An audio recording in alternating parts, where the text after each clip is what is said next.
ಹೆಮ್ಮೆಯ ರೈಲು ಸೇವೆ ಆದ ಇಂಡಿಯನ್ ರೈಲ್ವೆ ಅಡಿಯಲ್ಲಿ ನಿರ್ವಹಿಸುತ್ತಿರುವ Indian railway catering and tourism corporation ಮೇಲೆ ಗಂಭೀರ ಆರೋಪ ಕೇಳಿಬಂದಿದೆ. March 15, 2026ರಂದು Vande Bharat express Patna to Tata Nagar ರೈಲು ಸಂಖ್ಯೆ 2196 ರೈಲಿನಲ್ಲಿ ಪ್ರಯಾಣಿಸುತ್ತಿದ್ದ ಒಬ್ಬ ಪ್ರಯಾಣಿಕನಿಗೆ ನೀಡಿದ ಆಹಾರದಲ್ಲಿ ದೊಡ್ಡ ಸಮಸ್ಯೆ ಕಂಡುಬಂದಿದೆ.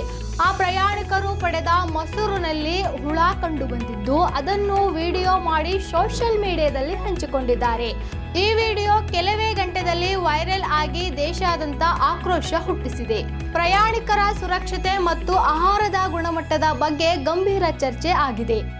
ಈ ಪ್ರಕರಣವನ್ನು ಗಂಭೀರವಾಗಿ ಪರಿಗಣಿಸಿ ಮಿನಿಸ್ಟರ್ ಆಫ್ ರೈಲ್ವೆ ತಕ್ಷಣ ಕ್ರಮ ಕೈಗೊಂಡಿದ್ದಾರೆ. ಐಆರ್ಸಿಟಿಸಿಗೆ 10 ಲಕ್ಷ ದಂಡ, ಆಹಾರ ಪೂರೈಸಿದವರಿಗೆ 50 ಲಕ್ಷ ದಂಡ ಮತ್ತು ಆ ಕ್ಯಾಟರಿಂಗ್ಗೆ ಕಂಪನಿ 1 ರದ್ದು ಮಾಡಿದೆ.